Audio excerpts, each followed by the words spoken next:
তো বলছিলাম যে সূরাতুল ফাতিহার ভিতরে আমরা কি পড়ি। এই সূরাতুল ফাতিহার অনেকগুলো নাম রয়েছে। একটা হলো উম্মুল কিতাব। এই সূরাতুল ফাতিহাকে বলা হয় উম্মুল কিতাব, মানে কিতাবের মা। এই সূরাতুল ফাতিহাকে বলা হয় উম্মুল কুরআন, কুরআনের মা। এই সূরাতুল ফাতিহাকে বলা হয় সাবউল মাসানি, মানে 7টি পঠিত আয়াত। এই সূরাতুল ফাতিহাকে বলা হয় সূরাতুশ শিফা, আরোগ্য লাভের সূরা। সূরাতুল ফাতিহাকে বলা হয় সূরাতুল হামদ, প্রশংসার সূরা। এই সূরাতুল ফাতিহাকে বলা হয় সূরাতুদ দুআ, দোয়ার সূরা। সম্মানিত ভাইরা আমার, এই সূরাতুল ফাতিহা একটা দোয়া। আবু সাঈদ খুদরী রাদিয়াল্লাহু তাআলা আনহু থেকে বর্ণিত, তিনি বলেন যে এক ব্যক্তিকে বিচ্ছু অথবা সাপে দংশন করলে আল্লাহর নবীর এক সাহাবী তাকে এই সূরাতুল ফাতিহার মাধ্যমে চিকিৎসা করেন, মানে ঝাড়ফুঁক করেন। ওই ব্যক্তি আরোগ্য লাভ করে, বিষ থেকে আরোগ্য লাভ করে। তাহলে এখান থেকে বোঝা যায় যে সূরাতুল ফাতিহা একটি সূরাতুশ শিফা বা আরোগ্য লাভের সূরা। সম্মানিত ভাইরা আমার, আমরা এই সূরাতুল ফাতিহার মাধ্যমে কি বলি একটু জানার দরকার আছে না? অবশ্যই জানার দরকার আছে। আবু হুরায়রা রাদিয়াল্লাহু তাআলা আনহু থেকে বর্ণিত, তিনি বলেন রাসূলুল্লাহ সাল্লাল্লাহু আলাইহি ওয়াসাল্লাম বলেছেন, মান সাল্লা সালাতান লাম ইয়াকরা ফিহা বিউম্মিল কুরআন। আবু হুরায়রা রাদিয়াল্লাহু তাআলা আনহু থেকে বর্ণিত, তিনি বলেন রাসূল সাল্লাল্লাহু আলাইহি ওয়াসাল্লাম বলেছেন, মান সাল্লা সালাতান, যে ব্যক্তি কোন নামাজ পড়লো, লাম ইয়াকরা ফিহা বিউম্মিল কুরআন, আর ওই নামাজের ভিতরে উম্মুল কুরআন অর্থাৎ সূরাতুল ফাতিহাকে পড়লো না, রাসূল সাল্লাল্লাহু আলাইহি ওয়াসাল্লাম বলছেন ফাহিয়া খিদাজুন, তার নামাজটা হলো অসম্পূর্ণ। সালাসা মাররাতিন, এই কথাটা নবী সাল্লাল্লাহু আলাইহি ওয়াসাল্লাম 3 বার বলেছেন যে ফাহিয়া খিদাজুন, ফাহিয়া খিদাজুন, ফাহিয়া খিদাজুন, তার নামাজ অসম্পূর্ণ, তার নামাজ অসম্পূর্ণ, তার নামাজ অসম্পূর্ণ। এরপরে রাসূল সাল্লাল্লাহু আলাইহি ওয়াসাল্লাম বলছেন গায়রু তামামিন, তার নামাজটা পরিপূর্ণ হলো না। মানে যে ব্যক্তি নামাজ পড়লো, এই নামাজের ভিতরে সূরাতুল ফাতিহাকে পড়লো না, তার নামাজটা অসম্পূর্ণ। যখন এই কথাটা, এই হাদিসটা আবু হুরায়রা রাদিয়াল্লাহু তাআলা আনহু যখন বললেন, তখন কিলা, আবু হুরায়রা রাদিয়াল্লাহু তাআলা আনহুকে বলা হলো, কিলা লি আবি হুরায়রা, আবু হুরায়রা রাদিয়াল্লাহু তাআলা আনহুকে বলা হলো, হে আবু হুরায়রা রাদিয়াল্লাহু তাআলা আনহু, ইন্না নাকুনু ওয়ারাআল ইমাম, আমরা তো ইমামের পিছনে থাকি, কাইফা নাকরাউ বিহা, আমরা এই সূরাতুল ফাতিহাকে কিভাবে পাঠ করব? আমরা তো ইমামের পিছনে থাকি, আমরা সূরাতুল ফাতিহা কিভাবে পাঠ করব? তখন আবু হুরায়রা রাদিয়াল্লাহু তাআলা আনহু বললেন যে ইকরা বিহা ফি নাফসিকা, তুমি তোমার মনে মনে পড়ো, তুমি মনে মনে পড়ো। কেন? এরপরে আবু হুরায়রা রাদিয়াল্লাহু তাআলা আনহু বলছেন যে ফাইন্নী সামি'তু রাসূলুল্লাহ সাল্লাল্লাহু আলাইহি ওয়াসাল্লাম ইয়াকুল, কেননা আমি রাসূল সাল্লাল্লাহু আলাইহি ওয়াসাল্লামকে বলতে শুনেছি, রাসূল সাল্লাল্লাহু আলাইহি ওয়াসাল্লাম বলেছেন, ক্বাল আল্লাহু তাআলা, আল্লাহ তাআলা বলেন, এটা হলো হাদিসে কুদসি, যেই হাদিসের ভিতরে ক্বাল আল্লাহ থাকে, মানে আল্লাহ তাআলা বলেছেন এই কথা থাকে, সেই হাদিসকে বলা হয় হাদিসে কুদসি। তা আল্লাহ তাআলা বলেন যে কসসামতুস সালাতা বাইনি ওয়া বাইনা আবদি নিসফাইনি, নামাজকে আমার মাঝে আর বান্দার মাঝে 2 ভাগ করেছি। কে বলছেন? আল্লাহ রাব্বুল আলামিন বলছেন যে আমি নামাজকে 2 ভাগে ভাগ করেছি। ফানিসফুন লি ওয়া নিসফুন লিআবদি, 1 ভাগ আমার জন্য, 1 ভাগ আমার বান্দার জন্য। আল্লাহ রাব্বুল আলামিন বলছেন যে আমি নামাজকে 2টা ভাগ করেছি, 1 ভাগ আমার জন্য আর 1 ভাগ বান্দার জন্য। এটা কিভাবে? আল্লাহ রাব্বুল আলামিন বলছেন যে ফাইজা ক্বালাল আবদু, যখন বান্দা বলে আলহামদুলিল্লাহি রাব্বিল আলামিন, এর অর্থ কি? এর অর্থ হলো আলহামদ, মানে যত প্রশংসা রয়েছে সব প্রশংসা লিল্লাহি রাব্বিল আলামিন, আল্লাহ রাব্বুল আলামিনের জন্য। ওই আল্লাহ রাব্বুল আলামিনের জন্য যে আল্লাহ রাব্বুল আলামিন সমগ্র জগৎ সমূহের প্রভু, রব। শুধুমাত্র এই দুনিয়ার রব না, যতগুলো জগৎ রয়েছে, যতগুলো আপনার গ্রহ উপগ্রহ রয়েছে, সব গ্রহ উপগ্রহের রব হলেন আল্লাহ রাব্বুল আলামিন।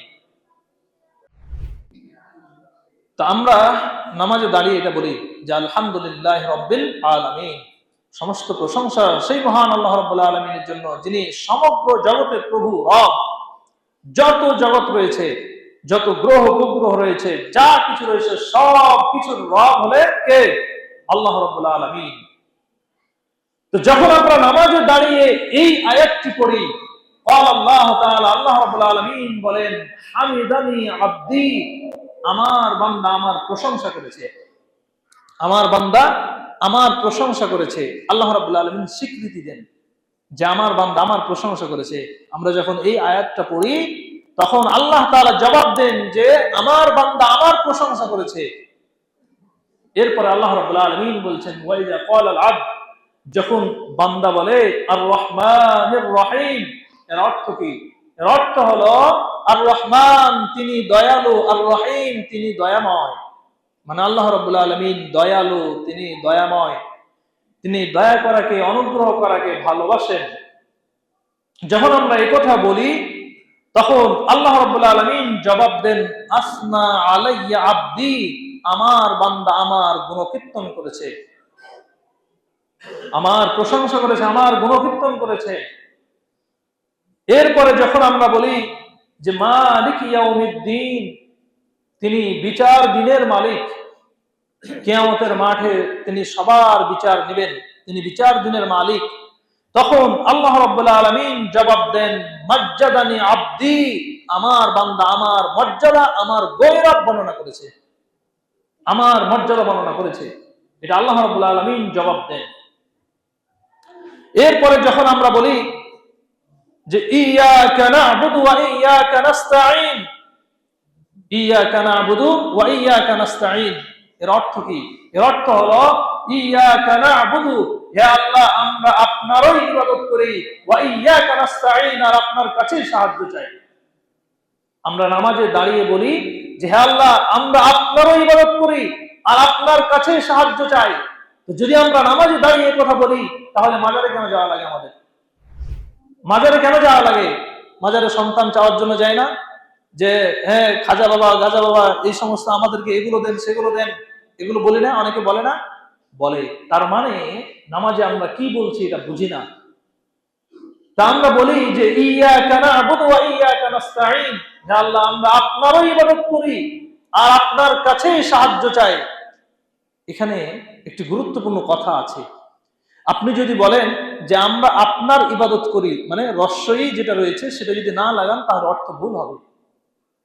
এখানে ইয়াকা এর অর্থ হলো শুধুমাত্র কেবলমাত্র আপনারও ইবাদত করি। এই কাটা মূলত পরে ছিল, না আবুদুকা। যখন এই যে কাটাকে আগে নিয়ে আসা হয়েছে তখন আল্লাহ রাব্বুল আলামিনের জন্য খাস হয়ে গেছে যে হে আল্লাহ আমরা আপনারই ইবাদত করি আর আপনার কাছে সাহায্য চাই, অন্য কারোর কাছে সাহায্য চাই না। তখন আল্লাহ রাব্বুল আলামিন বলেন যে হাযা বাইনি ওয়া বাইনা আবদি, এখান থেকে আমার আর আমার বান্দার মাঝে, আমার আর আমার বান্দার মাঝে মানে কি? যেহেতু বান্দা আমার ইবাদত করে, অতএব এই যে পরে যেগুলো বলি এগুলো আল্লাহ রাব্বুল আলামিন অটোমেটিকলি আমাদেরকে দিবেন। সেগুলো কি? এরপরে আমরা বলি যে ইহদিনাস সিরাতাল মুস্তাকিম, আমাদেরকে সিরাতুল মুস্তাকিমের পথ দেখান, মানে সোজা রাস্তা দেখান, সিরাতুল মুস্তাকিম দেখান। তো এটা আমরা আল্লাহ রাব্বুল আলামিনের কাছে চাই। আগে আল্লাহ রাব্বুল আলামিনের প্রশংসা করলাম, এরপরে আল্লাহ রাব্বুল আলামিনের কাছে চাওয়া শুরু করলাম। আপনি দুনিয়াতেও কোনো নেতার কাছে বা কারো কাছে, বড় কারো কাছে যদি চাইতে চান তাহলে আপনাকে আগে তার প্রশংসা করতে হবে, তারপরে না আপনি আপনার দাবি যেগুলো সেগুলো দিতে পারবেন। যে হ্যাঁ আমাদের এখানে এই নাই সেই নাই, শুরুতেই যদি বলেন তাহলে মেজাজ খিটখিটা হয়ে যাবে, আপনাকে ধমক দিতে পারে। আপনাকে কিছু আগে প্রশংসা করতে হবে। তা আমরা আল্লাহ রাব্বুল আলামিনের আগে প্রশংসা করি, এরপরে আল্লাহ রাব্বুল আলামিনের কাছে চাওয়া শুরু করি যে ইহদিনাস সিরাতাল মুস্তাকিম, আমাদেরকে সরল সঠিক সোজা রাস্তা দেখান। এরপরে আমরা বলি সিরাতাল লাযিনা আনআমতা আলাইহিম, তাদের পথ নয়, তাদের পথ যাদের প্রতি আপনি অনুগ্রহ করেছেন, আপনার নিয়ামত দান করেছেন, তাদের পথ দেখান। যাদের উপরে আপনার নিয়ামত, আপনার অনুগ্রহ রয়েছে তাদের পথ দেখান। এরপরে আমরা বলি সিরাতাল লাযিনা আনআমতা আলাইহিম গায়রুল মাগদুবি আলাইহিম ওয়ালাদ-দাল্লিন, তাদের পথ নয় যাদের উপরে আপনার গজব পতিত হয়েছে, আর তাদের পথ নয় যারা পথভ্রষ্ট বিপদগামী। তাহলে আমরা নামাজের মাধ্যমে এগুলো আল্লাহ রাব্বুল আলামিনের কাছে চাই যে আল্লাহ রাব্বুল আলামিন আমাদেরকে সরল সঠিক পথ দেখান, তাদের পথ দেখান যাদের উপরে আপনি নিয়ামত দান করেছেন, আপনি অনুগ্রহ করেছেন, আপনি দয়া করেছেন, তাদের পথ দেখান। আর তাদের পথ দেখায় না যাদের উপরে আপনার গজব পতিত হয়েছে, যাদের উপরে আপনার লানত রয়েছে, আপনি তাদের পথ দেখায়েন না। যারা বিপদগামী পথভ্রষ্ট তাদের পথে আমাদেরকে পরিচালিত করিয়েন না। তাহলে আমরা আল্লাহ রাব্বুল আলামিনের কাছে এগুলো বলি, কয়জনে এগুলো বুঝে বলি? তারপরে অন্য যে কোনো সূরা বলি, সেই সূরাগুলোর অর্থ আমরা জানি না। ছোট ছোট সূরাগুলো যদি আমরা অর্থ জানি, জেনে বুঝে তেলাওয়াত করি, পাঠ করি, তাহলে আমাদের মনোযোগ অবশ্যই নামাজের ভিতরে থাকবে।